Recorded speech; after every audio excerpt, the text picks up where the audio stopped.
So while Just Alice is mm, opening it up, I'll just quickly say hello to everyone. I think I know virtually everyone on the call.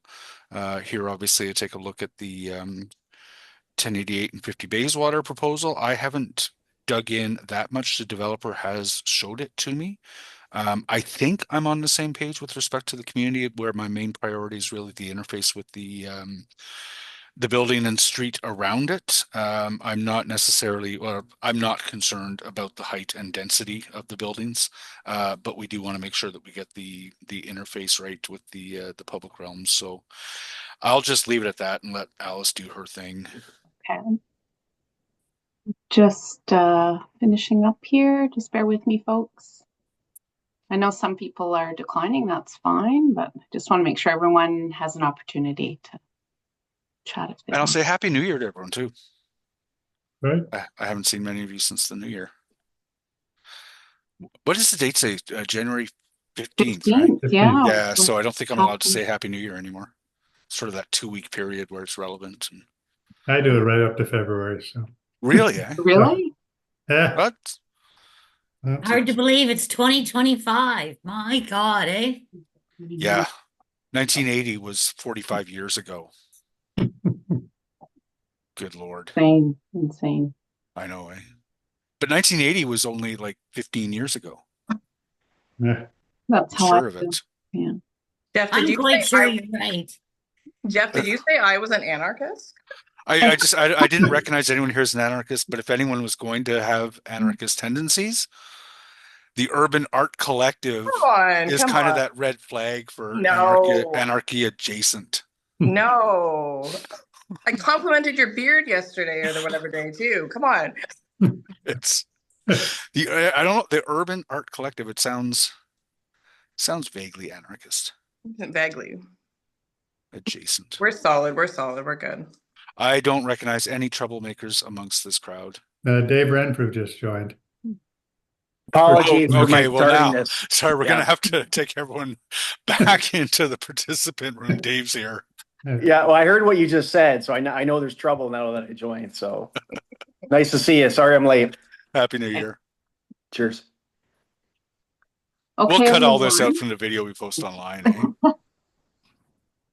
The fun stuff. Okay, I think I have invited everyone to be a panelist. Some people have declined, that's fine. If I missed you, please raise your hand, but otherwise I think we'll get going. So yeah, I am recording it, so let's get started. Hi, everyone. My name is Alice, and I assist Councillor Leaper with the planning and development files for Kitchissippi. Thanks for taking the time tonight to join us for this virtual open house. Um, as you probably know, we're going to be hearing about the rezoning and official plan amendment applications for the properties at 50 Bayswater and 1088 Somerset Street. Also, as you probably know, the applications before us, they seek to permit the development of a 6-story building at 1088 Somerset Street with 21 residential units, and then a 16-story building addition to the 16-story building facing Bayswater. And that addition will feature 80 residential units fronting on Somerset Street West. And before I hand things off to the applicant and their team to provide further details, I'll just start us off with some housekeeping. Originally, we were going to do this in webinar format, but seeing as we're a smaller group tonight, we're just going to have it more informal, and it's just going to be a meeting. So after I finish this little housekeeping, we're going to open things up to the applicant for their presentation, and then we'll go into a Q&A format. Just to let everyone know, as is the practice with all of our virtual open houses, we are recording this meeting, and it will be posted on the Kitchissippi Ward YouTube channel, likely by the end of the week. So anyone interested in watching the video after, if you have some neighbors or friends that couldn't attend, or if you want to go back and watch it, you can just go on to YouTube and do a search for Kitchissippi Ward, and you should be able to find it. And if you can't find it, just feel free to email the office and I'll send you the link. And also just a reminder, if you aren't comfortable being recorded on video, just please feel free to turn off the video camera on the bottom left hand of your screen. With that, I'm going to hand things over to FOTAN and the applicant team for their presentation, and after that, we will open things up. Thank you. Go ahead, Jacob. Over to you. That's great. Thank you so much, Alice. For those who don't know me, my name is Jacob Bolduc. I'm an associate planner with FOTEN Planning and Design here in Ottawa. Joining me from FOTEN is my colleague Tyler Yakachuk, who in a moment is going to be delivering our presentation. Also joining us is Rod Leahy from RLA Architecture, who's going to be delivering a brief architecture-focused presentation on the design. And also joining us is David Renfro from Renfro Land Management and the Lalit Agarwal, part of the ownership group. So at this time, thank you for coming. I really appreciate you taking your Wednesday evenings for this.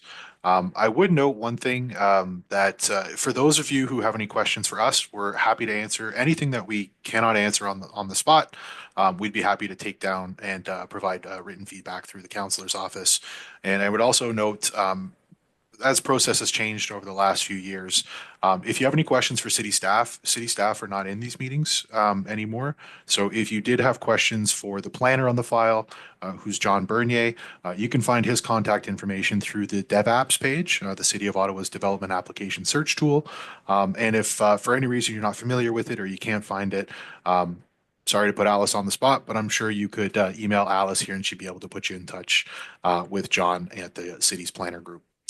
With that, we'll jump right into a quick planning presentation, which just provides a bit of a summary of the applications, what we're here for, what is an official plan amendment, what is a zoning bylaw amendment, where are we in the process, what's still to come, and then I'm going to hand it off to RLA for a little bit more of an architectural discussion of the building itself. So with that, I'll pass it off to my colleague Tyler.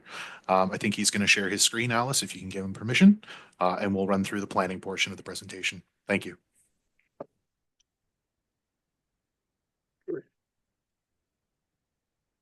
And do I have the opportunity to share yet? Okay, great.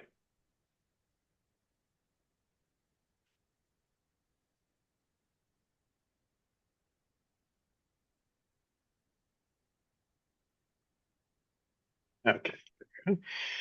So great. As Jacob let everyone know, my name is Tyler Yakachuk with FOTEN Planning and Design. I'm going to walk you through a bit of a timeline, a few steps of what's transpired and what's to come, as well as the applications and exactly what we're looking to amend. So as already mentioned, I'll go into a bit of the development statistics for both buildings. So at 50 Bayswater, it's 16 stories or 53.5 meters in height is being contemplated. There are 80 units at the moment that are being contemplated. However, this is yet to be confirmed. There is the opportunity this unit mix will change during the site plan control application to come. There will be commercial units at grade. Collectively, between both the two new buildings and the existing building on Bayswater, just behind the proposed building, there will be collectively 187 parking spaces, which accounts to about a 0.55 units per, or sorry, parking stall per unit. In this particular building, there will be 81 bicycle parking spaces, so a little better than 1-to-1. And the amenity space is going to be about 580 square meters, which includes amenity space or shared amenity space on the roof as well, which I'm sure Rod will get into. At the 1088 Somerset building, as we mentioned, we're contemplating 6 stories at the front. And to better accommodate the transition to the low-rise neighborhood behind, it will be 4 stories at the rear. Again, at the moment, 21 story or units contemplated. Again, might change at site plan. With commercial at grade, this unit or this building will have 27 bicycle parking spaces. Again, even better than 1-to-1, and 255 square meters of amenity space, which includes exterior amenity space at the rear of the building. So looking at the timeline of what's happened and what's yet to come, we first had a pre-application consultation meeting with city staff in August of 2023.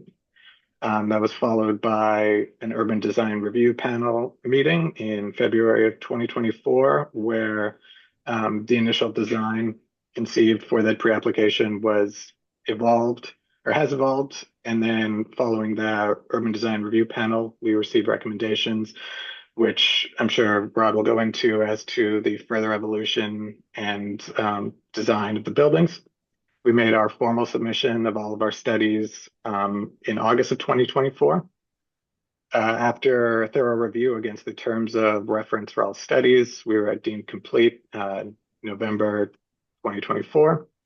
We are presently, as to today, having our public information meeting, and as per the Planning Act, we have to get to Planning Committee by the 19th of March this year. However, talking with John Bernier, the city staff, it is possible that we will be there earlier. So I'm sure we're all relatively familiar with the site, but mostly this is just to note the proximity of the site to two rapid transit stations. The Bayview station to the north is about 400 meters away, maybe a little less, whereas the Corsa Italia station is a little further away, perhaps 500 meters from the station, or sorry, from the proposed development. Changing gears and looking at the official plan policy. Both of these sites are designated as a main street corridor, which typically would permit up to 6 stories within the interurban transect. However, greater heights may be contemplated in the secondary plan as well. Typically, greater heights are often contemplated when in close proximity to rapid transit. As I just noted, both of these sites are within 500 meters of 2 rapid transit stations, ideally located. Looking at the Wellington Street West secondary plan, the developments are located in the Somerset Square policy area, and more importantly, designated as a main street, which typically permits up to 9 stories. However, greater heights are permitted given the opportunity for community benefits to be made. And I will note, as you can see, the properties are identified in the blue line, that there is a portion of the 1088 Somerset building which is not within the secondary plan. I'll get to a bit later, but we're going to be looking to add that area, or sorry, amend the secondary plan to add that add that portion of the property into the secondary plan. So looking at the zoning for the site, the majority is zoned traditional Main Street subzone 11, with the portion that is outside of the secondary plan zoned residential 4th density, R4UB. The maximum height on the TM area is 20 meters in height, or roughly 6 stories. Again, this is what we're here for, looking for a zoning bylaw amendment.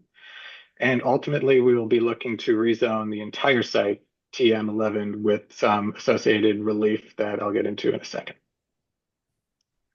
So yeah, the required applications are first a zoning bylaw amendment. As I noted, we're going to look to amend the entire 2 parcels as traditional Main Street 11. And the relief we'll be looking for are relief from the following provisions, which is to reduce the corner side yard setback, reduce the interior side yard setback, reduce the minimum landscape width, permit the high-rise height, and specifically permit heights up to 53.5 meters. We are additionally looking to amend the secondary plan to permit the requested height. Presently, 20 meters is the max, and we're looking to incorporate the entire site into the secondary plan study area. I'll turn it over to Rod to go through the design, and if there are any planning questions after, myself or Jacob will be happy to answer. Thank you very much. If I could have share my screen.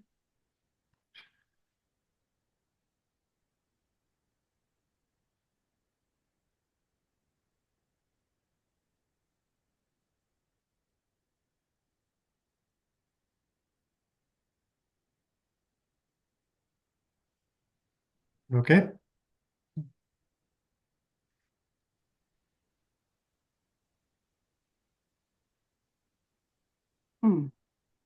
Sorry, it's not letting you Let me just try. share? Oh, nope. Let me see. Share. Let's see. How's that? Yeah, we can see? see it. Yeah. Okay. Again, thank you very much, everyone, for taking the time on a Wednesday evening. So I'll be fairly quick. So I think Tyler's done a great job introducing the site. I think everybody knows it.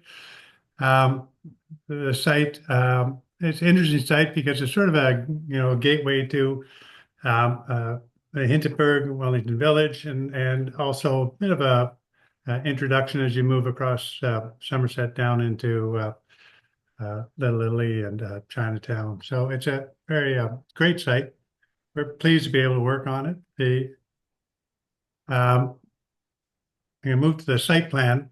Um, this is what we call sort of an official site plan. It's fairly well developed for an application for a zoning application. We thought it was important to sort of move this along. So there's some sort of real finite discussion on a lot of parts of the project. So one of the first, I guess, design considerations we have was to increase the width of the sidewalk. Currently, the building that's there is pressed right up against the sidewalk. I think everybody knows this. It's fairly very tight, especially as you get to the intersection. So we've set our building back about 2 meters from the property line, which has impact in terms of the sort of standard goal of the traditional Main Street is have that sort of building fronting right on the property line, going up 15 meters or 4 stories, stepping back, and then moving up for 2 floors. It's a fairly typical way the Wellington and Richmond Rove has been developed or is having to planning department want us out that way. So here, though, because of the narrowness a lot, we've elected to do the setback and eliminate move the whole building back to get a wider setback and to give the public realm just some breathing space in this particular area. And we've done that for both buildings, Building A and Building B, the high-rise building.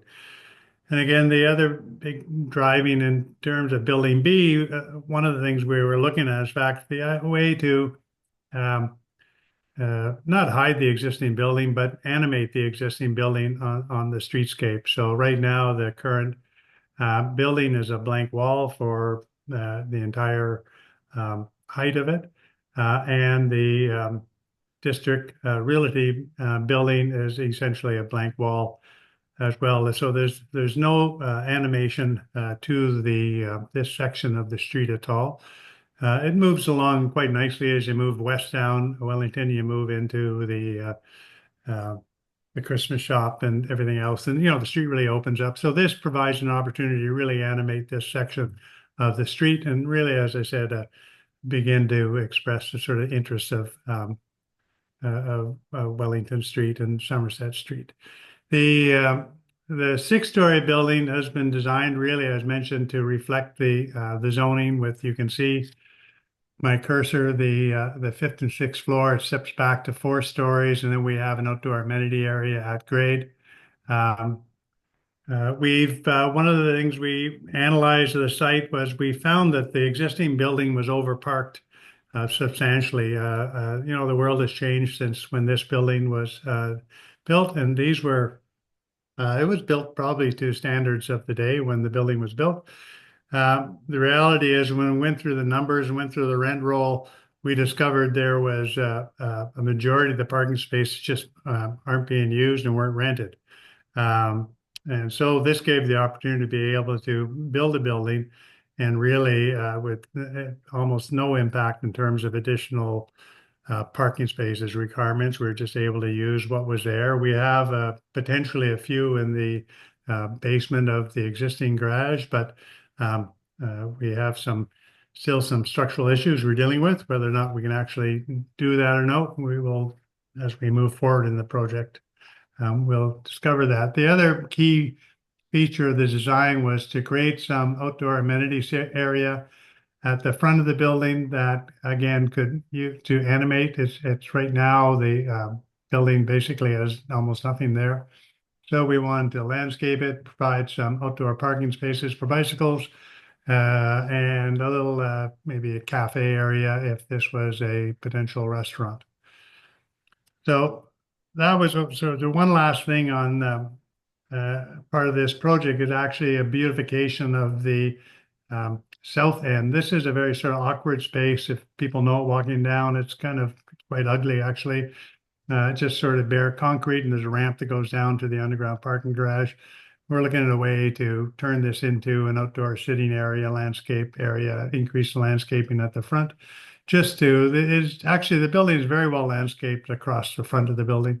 It's really just to take a look at this and try to help improve the streetscape. This is the underground parking garage. This is the area where I said there potentially is some parking spaces in here, but we're not 100% sure we can actually do this. The building is the two buildings on either side of the city laneway. There was originally on the original proposal was actually to bridge over top of the laneway. That was abandoned, and we just went with two separate buildings. So on the ground floor, we've tried to maximize the amount of commercial space as much as possible to really get that sort of interest in terms of viable retail space. So the ground floor essentially is made up of lobbies come in off the street. There's some space here that may convert into lobby space as we move forward and really sort of focus the commercial. This building here and a small tenant on the side, and maybe again in the six-story building, a nice strong commercial tenant sort of facing Wellington there. As we move up, it's fairly typical. These are good size, I'd say market size, 1 bedroom, 2 bedroom units, still to be determined. There is a movement to start making our units a little bigger. So as Jacob mentioned, or Tyler mentioned, as we go through the design development portion, we may be losing a unit, maybe making some of these bigger. Even the 2 bedrooms are considered, I know 850 is considered a large unit. With some tweaking a little bit, we could probably turn those into 3 bedroom units. So I say generally we're pleased with the way it works. It's a very simple building. As you move up, you can see the building drops off. We're showing both buildings as we go up. And then we do some transitioning up the top to create an interesting skyline at the top of the building. And the smallest floor plan is up on level 15 and 16. And then we have a small amenity area on the 16th floor with access to a small terrace to get a view. And the views from up here are going to be quite spectacular. So this is 2 elevations on the sheet here. So this is, you can see how we're just a little bit higher than the existing building on Bayswater.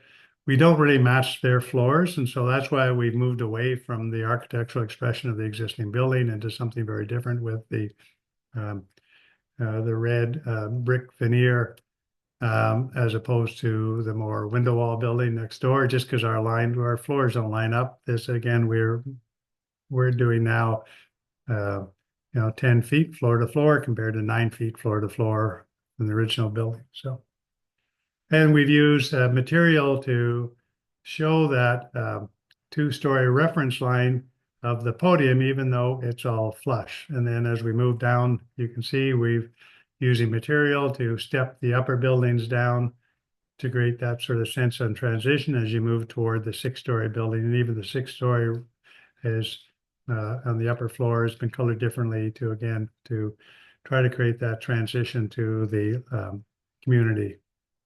This is elevations on the backside from essentially the parking lot. And then the smaller building, the 2 sides. You can see the 6-story stepping to the 4 and then to the outdoor amenity space. Just this is a detail just for when we went to UDRP just to show color and material. So we are thinking either precast or actually laid in place masonry.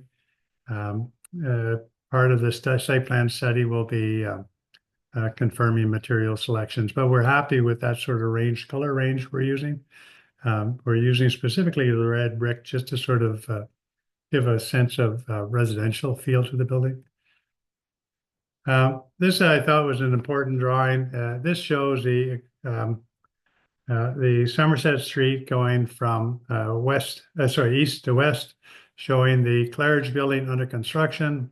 The building immediately to the west of that is the zoning that's approved for the Dollarama site.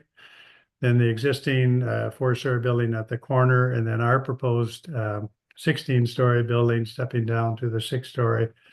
In this case, stepping to the one-story existing buildings. But you can see the six-story. It's a great transition from the transit corridor to the community. It's sort of almost what you expect to see from a planning document on transition from um, transit to community. So this is an aerial perspective, just showing the building, how it sort of fits in. We have put in place in the images, you can see this is the massing, this is the massing of the site where the Dollarama is right now. This is the proposed addition to the Bayswater site, and this is the building by ML Devco further down, just past the park. And again, our site, and then showing the future buildings. And we've massed in at one point, I'm not sure where this is in the process. There was a six-story application next door. I don't know where that's gone. I thought it could just show. And then these are in-house renderings. Again, this is the whole idea that we do not have that normal setback, but what we are doing is really animating a very dead portion of the street with large storefront windows, doors, lobbies directly onto the street, and then as much commercial as possible facing the street. Again, this is a view looking down Bayswater. Again, our building, although joined, it's sort of uniqueness to it. And this just some other streetscape showing sort of how that amenity space in the corner could possibly work. Those are details we will flesh out as it develops. And then we've done shadow studies. These are as per the city standards, where we show existing conditions and then propose under the zoning and the differences. And that's our presentation at this point. Thank you. So if there's an image you want shown, or if I can call up anything if there's questions. I can bring the site plan up. That may be the handiest one to have if people have specific questions to the site plan. There. Thank you. Thank you. Thanks, Jacob and Tyler and Rod. As we mentioned, we're a smaller group, so we've opened it up to a meeting format tonight. So what we'll do is we will take verbal questions from folks if they wish to speak, and we would ask that you use the raise hand function, and I will track a speakers list. And also, if you don't want to speak, you can use the Q&A function as well. So with that, actually, Jacob, did you want to say something first before we get into that? I see your hand up. Thanks, Alice. Yeah, if you don't mind, maybe I'm preempting a question that I think is coming up, but I did see something related to it in the Q&A, and that's related to the construction timeline. So I do recognize, quite a few names in here. Certainly Linda, who's prepared to speak next. But for those who aren't aware of how the planning process works and sort of where we are, I just thought maybe I'd spend 30 seconds on the various applications. So for those who aren't familiar, an official plan, a zoning bylaw amendment, official plan amendment, zoning bylaw amendment are sort of the highest level of planning approvals. It's not to say you're at a conceptual level, but you're really imagining what's going to go on the site. And that's why we said certain things in our presentation about, some of these things might be subject to change or further refinement, including some of the parking or maybe the unit mix or the unit sizes. The reason for that is should this project receive approval from City Council, it would then move to what's called site plan control. For those who aren't familiar, official plan and zoning bylaw amendments are more of a, if you were to do something, what would it look like? Site plan control is the more firm engineering exercise where you say, this is what it's going to look like. And that results in an agreement between the developer and the city called the site plan agreement that lays out all the details about how it wants to be built. Anything that goes through site plan control has to conform with the zoning bylaw and the official plan. which is why these amendments that we're bringing forward, including the additional height, are seeking to move the project towards site plan control. So the development timeline overall, to get to George's question in the Q&A, is difficult to say. Assuming we're on the timeline that Tyler presented earlier and we get to planning committee in, let's say March 19th, that's the date we were given. There's then a little bit of a cool down period after that, the appeal period, and then likely in the summer and the fall, we would start putting together the team of consultants, the additional engineering studies that are required. There's quite a laundry list that you have to provide to submit for site plan control. So all this to say, construction is still a ways away. We're not quite ready to give a year that we're ready to construct. There's still a fairly sizable next step in the process. But if I were to hazard a guess, it's early 2025. Site plan control can take a year, sometimes more, to get everything lined up and in. And then there's the legal period afterwards. I certainly wouldn't anticipate construction this year. Thank you. Okay, Linda, did you want to go ahead with your question?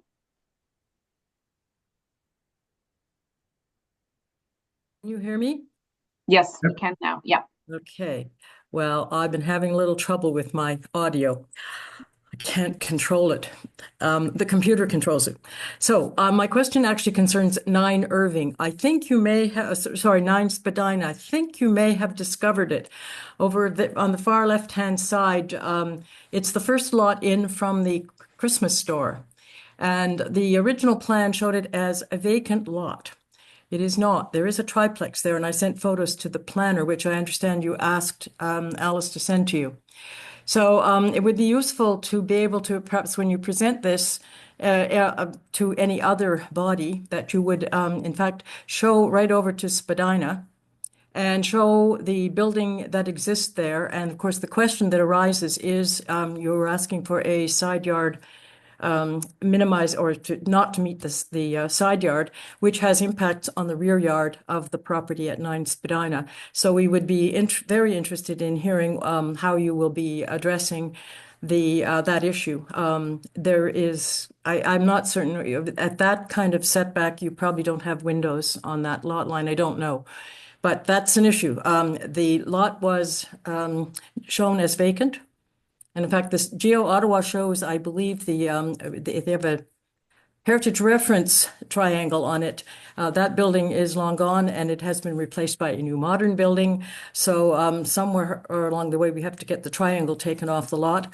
But you don't have to worry about that. But we are concerned about that interface between the west wall of your 6-story building and the now existing triplex on that adjoining the lot at 9 Spadina. So I see you're right on our concept plan. It's shown as vacant. And I see this, I can see the building that says under construction. So I'm guessing when we did the first drawing, it was still vacant or demolished. Well, it wasn't vacant very long, I can tell you. They didn't have to go, they didn't have to get our approval, Rod. They did it according to the bylaw and they just went right to building permit. So it didn't take, well, it took them longer than it should have, but it's now occupied, has been for at least 2 years, I would say. So I sent see pictures. that we have that on the site plan drawing. It is showing that existing building. It's right here, if you can see, and I can see. I see it. That's why I brought it up because it looked as though you had found it since the concept drawing. But I don't know if you have effectively addressed, and I don't think you have to do it right now because it's more likely. Well, it is. I mean, it will be a concern in terms of the zoning bylaw amendment. We need to know a bit more about how you are trying to alleviate the impact on that particular building. On that residence, it's a residential building. I can see the setback line. We have it drawn here, and I think, we're showing a 4-foot side yard setback, and we thought with the step down to the 4-story, we thought that was sufficient. And one of the impacts we do is reduce windows on that side, so reduce the overlook into the rear yard. of the adjacent property. So we can address that in our report to planning staff. Thanks. Jacob, your hand was up, or is it you're I okay was now? I was going to offer a response quite similar to what Rod just Okay. provided. Okay. It's just a note that sometimes with the modeling software, if it's not completely up to date, then newer buildings might not show up when those 3D images are being prepared. Certainly something that we could pepper in manually. And then with respect to the side yard setback there, again, we do note that, as Rod mentioned, there is the step back from the upper level that drops down, and then we do have a rear yard amenity area. I would note that the rear yard is as required per the zoning bylaw. And the height does match the secondary plan and the zoning bylaw. So we could certainly explore additional treatment, like you mentioned, windows. Um, but we're not necessarily requesting uh, um, excessive relief. Thank you. Okay, next we have Paulette. Go ahead, Paulette. Okay, I was pleased to see that you want to make yeah, a bigger setback on Wellington, because it is pretty bleak there. I don't see any trees along on this drawing here, but I did see on the other. If you were going to put trees, we've had some pretty unhappy circumstances of the trees not living because of what's underneath. So I'd want you to check with the city to see whether or not trees can actually go there. And if not, we'd have to look at another kind of greenery. Yeah, Sorry about my voice. no, it's okay. There's good comments. I think we have to understand what's in that area. The city sidewalk is obviously we can't plant there. One of the things we may be able to do, I know it sounds silly, is do some greening from above, to develop some landscaping features that can be hanging off the building. And, when you go into some of the the older areas in European countries, where virtually no greening at the street level, but it hangs down from the balconies and project. So maybe there's a way there. I think right now to plant trees along Wellington would almost be impossible. There's just not enough room there unless the city lets us do something in that space between the sidewalk and the street. Well, we do have other trees along Wellington. So I yeah, think we should look at whether or not you can get them there or not. yeah, And if you definitely. can, then Yeah, if they can be successful. yeah, As you said, it's a gateway building. yeah. And so the greener it is, the better it will look going into our community. No, I agree. That's why we have done our best at the corner to increase, and we can probably increase from what we're showed right now. Uh, uh, but we definitely will look at that from through site plan, if we can work with the city on possibly in their boulevard space. So And I just had one other question, Alice, just a short one. Sure. Did I miss it at the beginning? Are these condos or are they rental? right now, these are rental buildings. Thank you. Not like everything else in the development world, it's all subject to change. It could be that the 6-story building could be a nice little condo project. Who knows? So, but right now it's anticipated as rentals. But I know my client and he doesn't shut the door on anything. I think if the condo market picked up again, I think you'd get a lot of people interested in this particular site. So, yeah. Jacob, did you want to add anything to that? I see your hand up. Yeah, no, I appreciate it. Thanks very much for the question, Paulette. Just to add briefly to Rod's answer, we spent most of our discussion with the city talking about the right of way, especially along Somerset. There's a lot of factors there that are outside of our control. We can't tell the city what to do in the right of way, but we try to show them what we think would look nice. It was identified early on as a bottleneck, and we're trying to make sure it doesn't end up that way again. So you've got a bus stop, you've got a fire hydrant, you've got the entrance to the city lane, you've got a couple existing street trees. That's already quite a bit when you're also expecting people and people with strollers to to get through these spaces. It's quite tight. So through the site plan process, as Rod mentioned, that's the next step. We work through a landscape plan with a landscape architect, and we work with the city to identify any opportunities for street trees. There's a big push in the city for obviously a greater tree canopy. If those opportunities exist, we'd love to pursue them. But sometimes you can put too much in one space and then nothing works. So that's at the next stage of the process where we'll refine it. But Yeah. I would agree, street trees are great. I would like to see, I was intrigued with what Rod said about coming from the above, coming down. So if you guys had any ideas to share with us about that, that would be great. Yep. Thanks, Paulette. Okay, next up we have Cheryl. Hi, Cheryl. Did you want to go ahead with your question? Sure. So I've got a couple of questions. So the first one is if you could again explain what that side yard setback is. I thought it was quite a substantial side yard setback that backs onto 9 Spadina. I thought it was going to 0.2 meters from something like 3 meters, but maybe I misread the documents. The second is we really want some 3-bedroom apartments, and the official plan calls for that.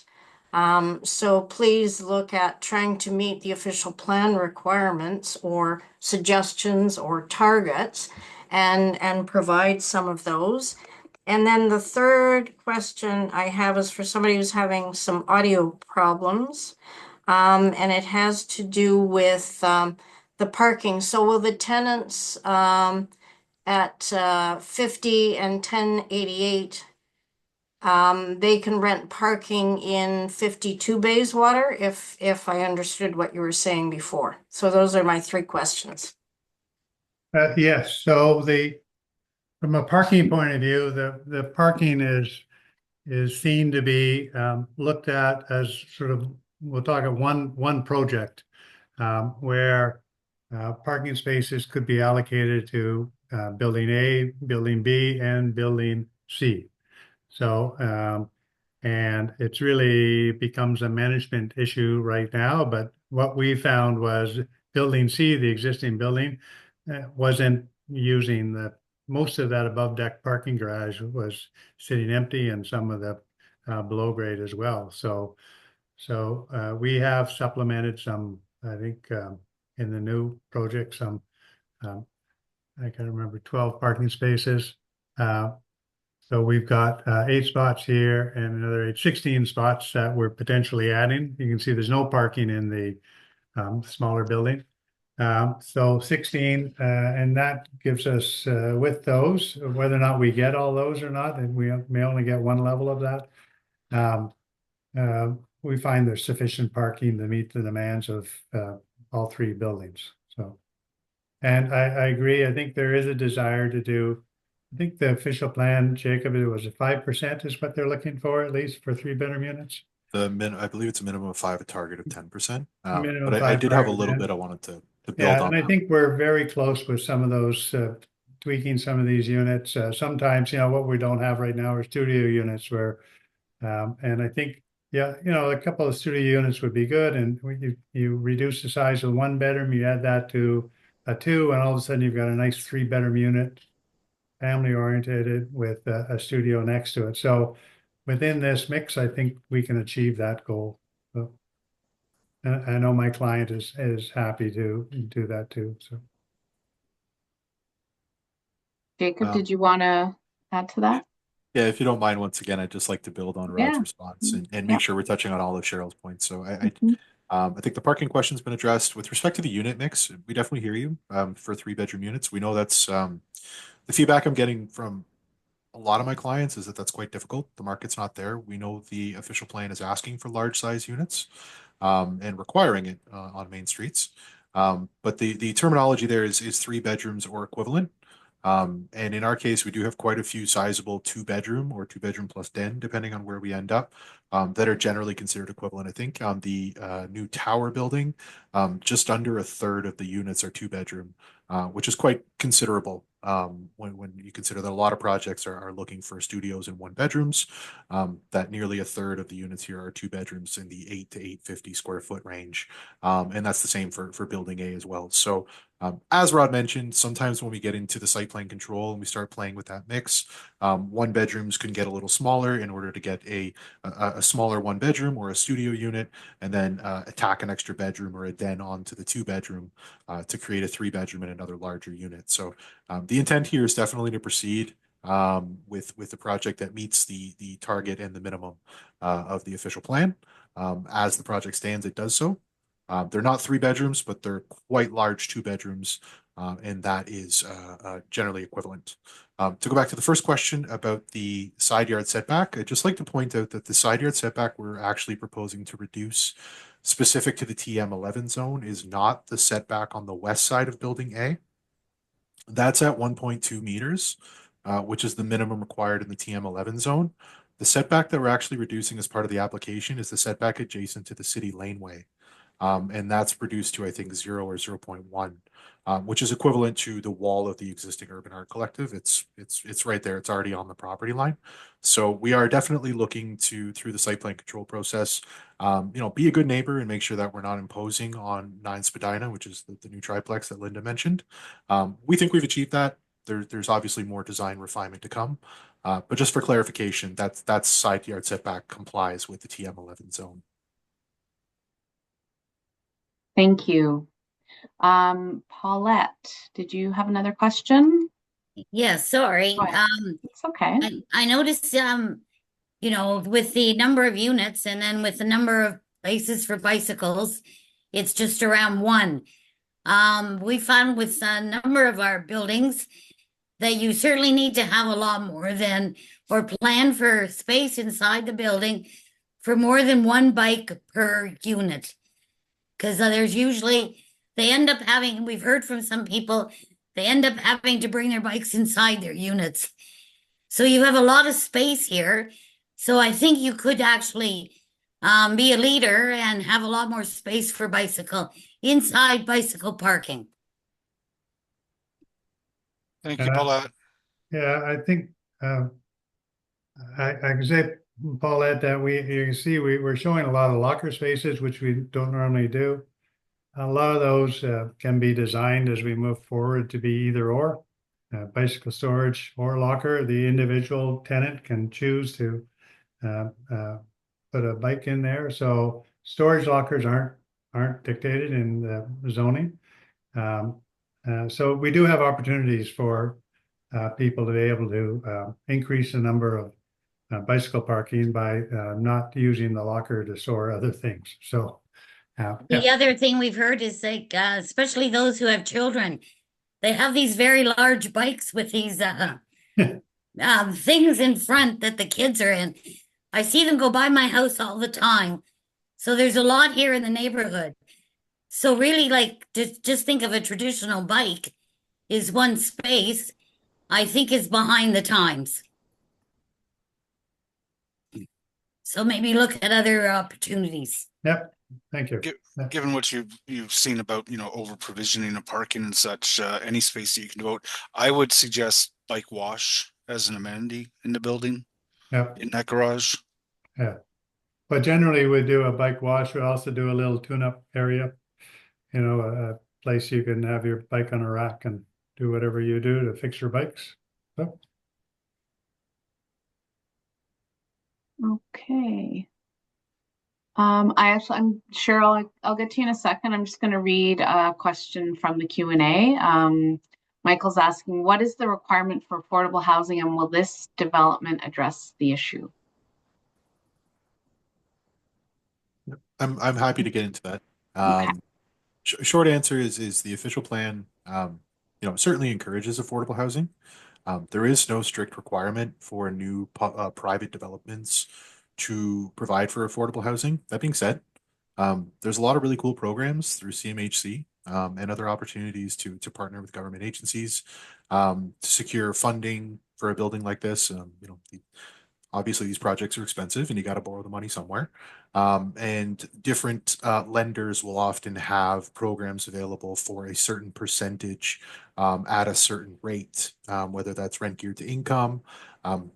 there's quite a few different definitions of affordability. But all this to say, first off, it's a rental building as currently proposed, and through the site plan control process and working through, the sourcing and the lending process. A developer can take advantage of those programs, and those programs do require a certain amount of affordable housing. So it's a long-winded way of saying we're not quite there yet, but it is planned to be a rental building, and there are those opportunities that the developer may choose to take advantage of. Thank you. Okay, Cheryl, did you want to go ahead with your question?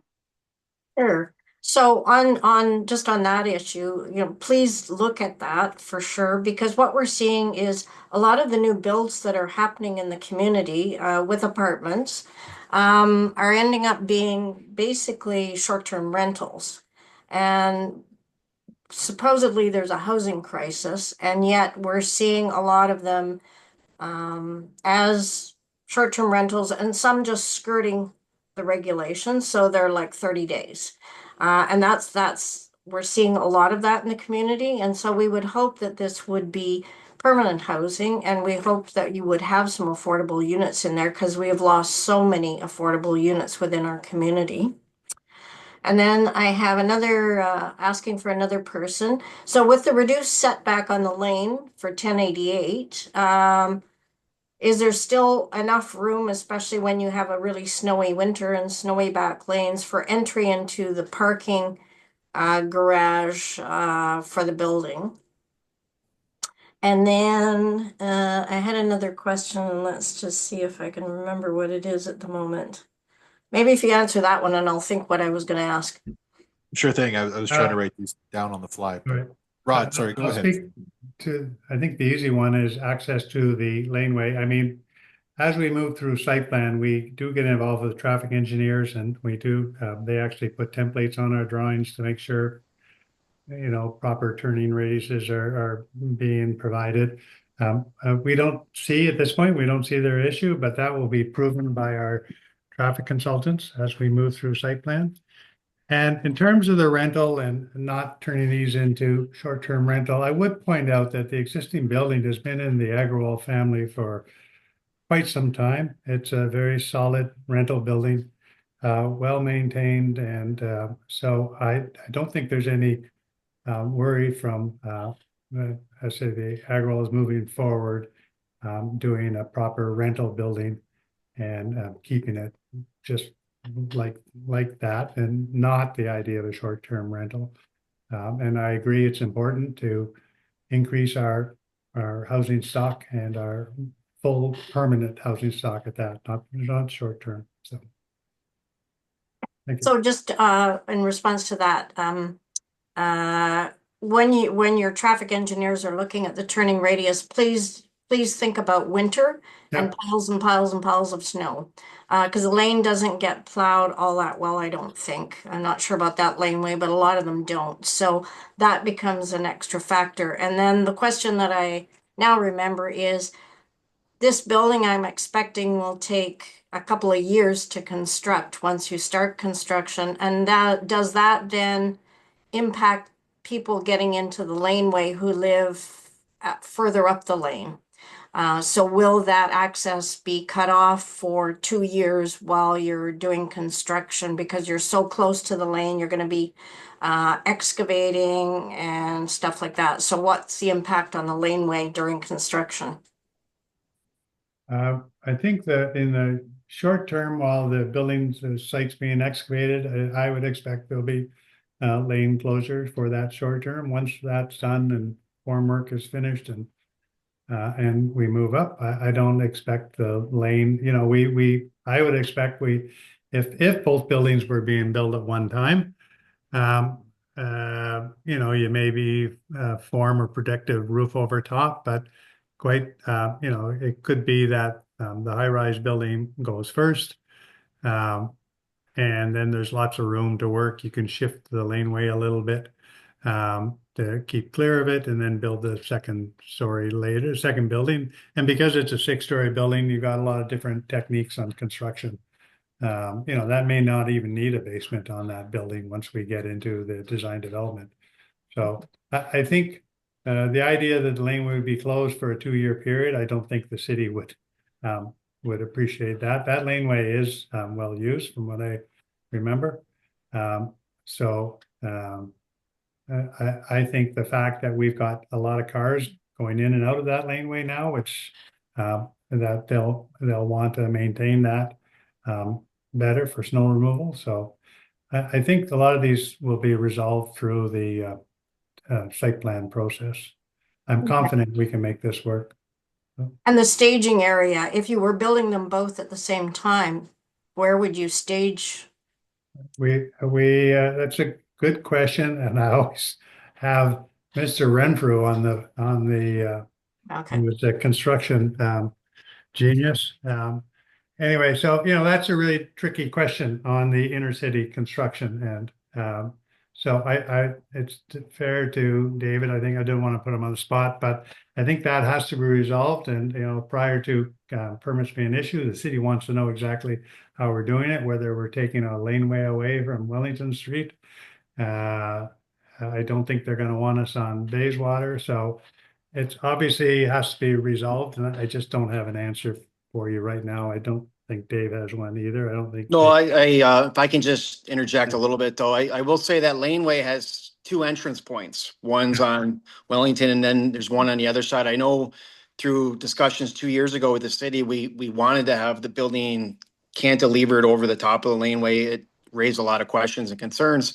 We just abandoned that. But one of their main concerns the city had was for fire egress. And so just for the community's peace of mind, we will always have egress for the fire department or emergency services. So I would anticipate there would be a short-term laneway closure directly on the street, but there would always be access off the back. I think your question around construction and sequencing and phasing is a great one. We're just totally not there yet. We're still at the OPA site plan, zoning. Once we get into the site plan, we'll be able to really finalize the structural elements and the materiality of the building. I just, without spending any time on this at all, I would think we would probably use the roof of the parking structure as a staging area. But it's a great question. We're on first base. You're asking questions on third base, so we just need a little time to process that. But appreciate all the comments. Thank you. Thanks. And Thank you. Sorry, Alice, if I can That's cut in okay. once Go again. ahead. Yep. I'm going to build on Rod and Dave's answers as well. But typically, as part of site plan and in coordination with the councilor's office, as you know, there's a construction management plan that gets developed that shows this when we get to that stage, and is coordinated with the councilor's office to make sure that everybody's aware of any potential closures and that the city's traffic management services are aware. And so it is down the road, but that's a very regular part of the construction process, and we'll be prepared to tackle that when we're ready when we're at construction stage. Thanks. Thank you. Okay. Linda, you have another question, then we'll go to Aaron after that. Yes, please. Okay. Okay. Yes. Well, first of all, I want to let Rod know that as a tenant of an apartment building with a storage unit, a tenant should not have, I'm an owner, not a tenant. A tenant or an owner should not have to share their or choose between having a storage unit or a bicycle parking area. I think you need to rethink that. You should be providing one per unit for all 3 buildings in terms of bicycles, at least one. This, as you pointed out, is adjacent or very close to 2 rapid transit stations. They already have an issue with parking spaces that are not used. I would anticipate that will be a continuing trend. So you need bicycle parking, and we would expect to see that when you get to planning committee. And the other thing I would like to ask actually, and it may be possible to use this to your advantage, but I'm assuming, as you pointed out, the Agrawals have owned the current building for some time, and I'm assuming that there are a fair number of large, well, all the units there would be much larger than anything that you are going to build. Some of them may have potential for being adapted into 3-bedroom units if that's a feasible thing to do. I'm not sure about that. And also, I suspect that some of those units may indeed be qualify as affordable units. at this stage because they have been occupied presumably by the same tenants for quite some time. I don't know whether you can work with that. I mean, it might give some people a little bit of comfort to know that there are affordable units in the area. We would, of course, like to see more new affordable units, if at all possible, and we'd like to see you conform to the official plan. Thank you. If I can jump in right off the bat, thanks, Linda, for the questions. I just want to clarify something because I think there was some confusion on the plan that Rod showed. But the storage areas that Rod was talking about, that's over and above the bicycle parking area. So what we were discussing is if somebody had more than one bicycle, then they could choose to use part of the storage area because the bike parking is already locked in at a 1-to-1 ratio as proposed. So if there was a family who had a trailer for their bicycle or one of those larger bicycles that doesn't fit in a typical bicycle parking space, then it could fit in the storage. But 1-to-1 is certainly the target for this project, and we're hoping to go over and above. With respect to housing affordability, again, it's a lot of different definitions, a lot of different ways of saying it. I'm sure there are units in the existing building that are less than the average market rent for the area currently. And as you know, per the legislation, any building prior to 2018 would follow your regular rent control guidelines. Newer construction is not subject to that. That was changes through the planning framework at the time. So I just want to make sure there's a clear distinction between existing units, which are typically at or below market rent, just as a factor that it's in an older building, but those are not necessarily affordable units in the sense that they are subsidized or specifically geared at rent geared to income. So just a bit of a difference, but the difference here is that we have older units that are going to be maintained. If that building came down and there was a new building that went up, then all of a sudden the rent control goes away. So that's not at all the intent here. We want to preserve the existing building. We think there's still a lot of value there to the community, and then there's a new building that we get to add to it. Thank you. Thanks, Jacob. Aaron, do you want to go ahead with your question? Yeah, sure. Hi, all. I'm the executive director of the BIA. I haven't met lots of you, so thanks for the opportunity to share my thoughts. We're excited about the commercial space potential here. It's beautiful. You've mentioned the word gateway building a few times. I can tell you from a BIA and placemaking perspective and marketing the neighborhood, we've been thinking about gateways, and the only gateway we have right now really is the mural on the existing Urban Art Collective building. And that for a lot of visitors to the neighborhood, that's welcome to Hintonburg. And I wonder if, on a scale of 10, you can tell me how crazy I am or how, blue sky I'm thinking, but is there any opportunity to do some placemaking for the neighborhood aside from, I guess what I'm seeing is just that little corner that might be a cafe, but something that's maybe it's on top of the building. I don't know, like the Tip Top building in Toronto or something, but that sounds a little too pie in the sky. But any thoughts on that, and if that's a possibility? Thanks. I think that's a great idea. I've been pushing the city for years to start doing what they do in Toronto, which is have an art requirement, public art requirement. Our city, for some reason, doesn't want that. Chooses not to do it, but so I think this would be a great opportunity. I don't know what that opportunity is, but when you look at that big tall wall that's going to be there, we could do something interesting, or as you say, up top that welcomes you to Wellington West and Hindenburg. So yeah, that's a great idea. Thank you. Thanks, Rod. Okay, I am not seeing any more raised hands, and I'm not seeing anything in the Q&A, but we'll just have a couple of seconds of silence. Oh, here we've got Urban Art Collective. Hi, Lindsay. Do you want to go ahead? Hey everyone, how's it going? I think I just have a few questions being one of the buildings.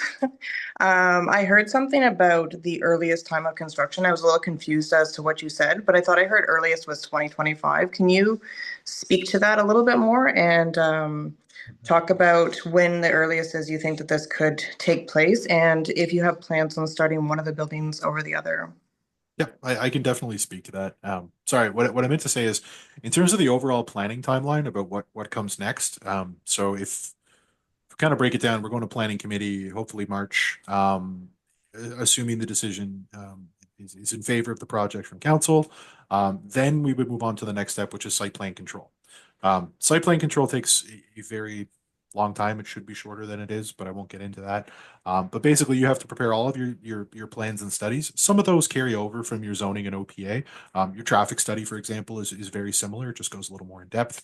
But for a civil engineering, for example, it's completely different. At one point, it's do we have services in the area? And then when you get to site plan, it's where do the pipes actually go and what are they going to look like and how deep are they? And it's very detailed.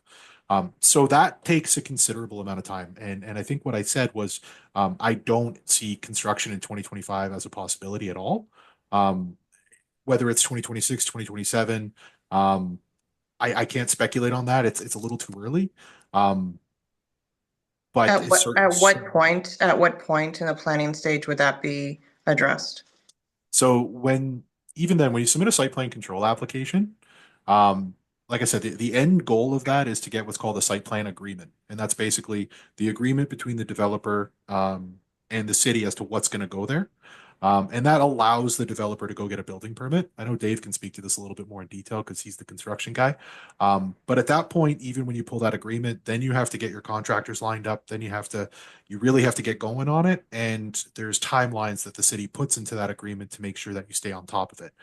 With that said, I'm going to pass over to Dave because that's where he takes over the project from us. So I guess what I'm looking for is like the best case scenario for you guys. What would that time frame look like too?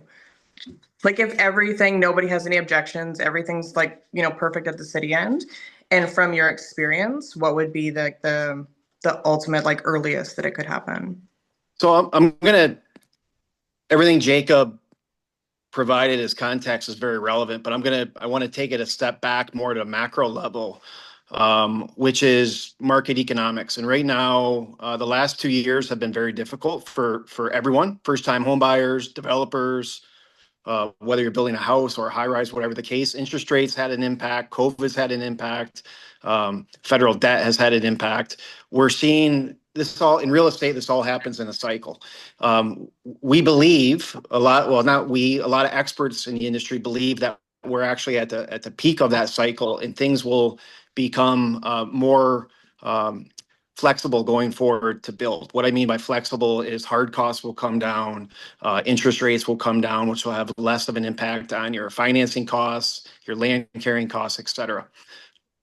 What kind of has thrown a bit of a curveball to all of us in the last month is we now have a federal election. So previously we had the industry, the housing industry, we had a bit of stability with CMHC financing. Now that the federal election is now happening, there's a lot of genuine concern in the industry on the viability of CMHC financing going forward. If the federal election goes PC or NDP or Liberal, whatever the case, that will have a roll down effect on CMHC financing, which could have a significant impact on Lalit, who I saw he just put his camera on, could have a significant impact on the Agri-Walls, on the timing to move this forward. So all to say, we have two critical elements. One is the planning process, which we're all very engaged in, and that's to get your support in the community. The second side is when is it financially viable to even begin starting the project. I can assure you, I've worked with Lalit for 10 years now at this point. They're committed to building and retaining real estate. They are not a land flipper. That we're not looking to get entitlements and sit on the project. We will go as quick as we can on this project when the planning process is approved and the market conditions stabilize. And we are more optimistic today than we were 6 months ago, for sure. Lalit, I'm going to punt it right over to you, but in my experience, the earliest we'd be in the ground, in my opinion, would be 2 years from today. Yeah, like I think, I've been quiet for most of the meeting and it's been, I appreciate all the questions, but, Lindsay, just specifically to your point, right? Like there's the planning timeline, and then there's the feasibility timeline.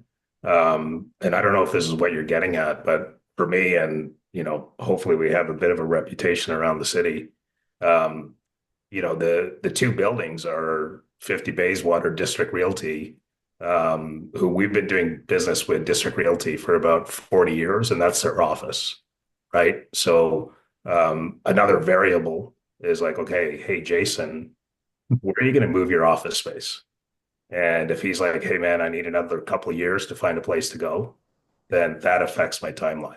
Similarly, I think it's really cool what you guys have done at 1088 Somerset, right? The collective's awesome. You know, I get updates from Mo all the time, and I secret shop, and you know, I come to some of your Thursday evenings in the summer. So and I know there's people living there, right? So if you know, it's almost like you know, we can speculate about financial viability and planning processes, but you know, if Lindsay, if part of your question is like, hey, we want to stay here for 5 years and we got cool things going on, please don't move me out. That's an important consideration, right? And we'll you know we'll work with you to kind of figure out what the right timeline is for both of us if we're ready to break ground, right? But there's so much, you know, there's so much work that needs to be done before even getting to a permit or a shovel. But you know, I just wanted to really, you know, be present and you know also let everyone know that hey, yeah, there's district realty and the urban art collective, and that's an important variable in terms of when we break ground, right? What do you guys want to do? Well, I appreciate that. I obviously, for us, it's a planning thing, right? So it's just figuring out when we become homeless.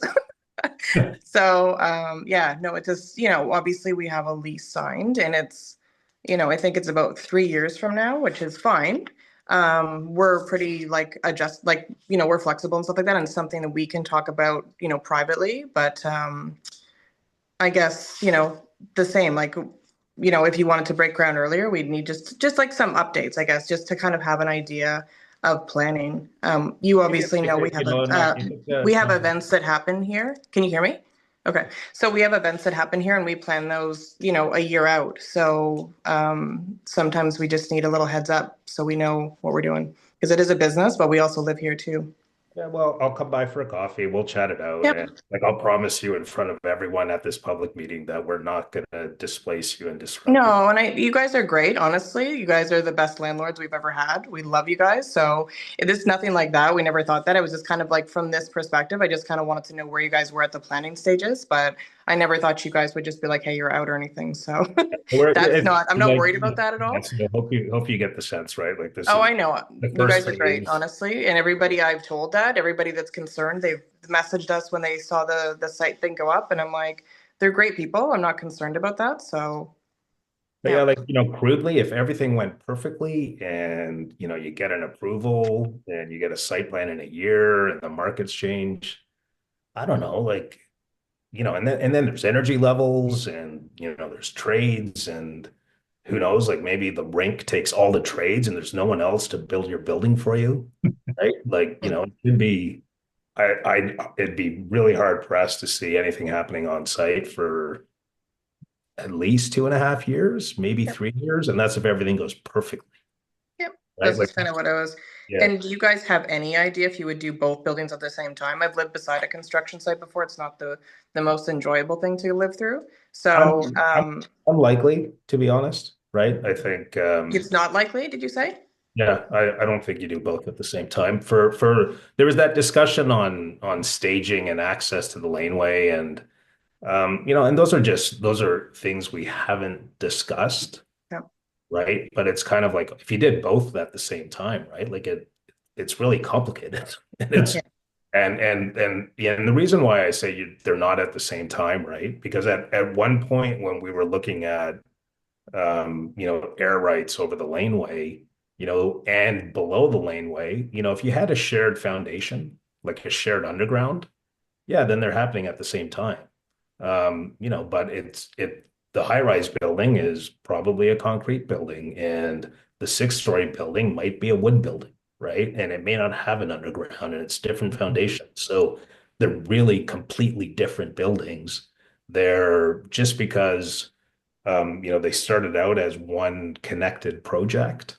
And probably Jacob can speak to it, right? Like it's really it's one application, but it's really two different projects in one, right? Because it's same owner, it relates to one another, they can feed off one another.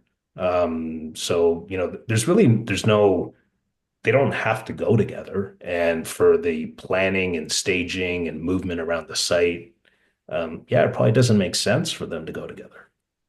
I guess what I'm thinking too is like, since we do have a large parking lot, is that in consideration for a staging area too? If the other building is the first one, because obviously we activate that space Yeah, like, for a I, lot. I don't know, right? But we've got that, the parking garage and a lot of extra space, that really funky space near, like there's a lot of opportunities, right, for staging. I defer to my construction guys and I can bring them by. They're working on the Breton right now on the Dream building. So if you wanted to talk staging, I'm sure they'd love to get off of Le Breton to have a chat and check out your space. Um, Thanks, Lalit. And I just wanted to, you kind of punted it to me at one point, so I'll just jump on that. But with respect to the applications, everybody's involved. This is a combined OPA and zoning bylaw amendment for both sites. But last when we spoke with the city at the pre-consultation meeting, they were clear that once we get to site plan, it really is two separate projects. So when you're conceptualizing and planning and you can take everything that's under one common ownership, obviously the laneway kind of breaks it up. But because the two sites don't share a property line, the city's been pretty firm, at least so far, and things change over the years. But at least so far, the messaging we've got is it's two separate site plans, two separate agreements, two separate projects. Yep. Okay. Thanks, Lindsay. And I'm not seeing any more questions or raised hands, but again, I'll just give it a couple more seconds before we close that down.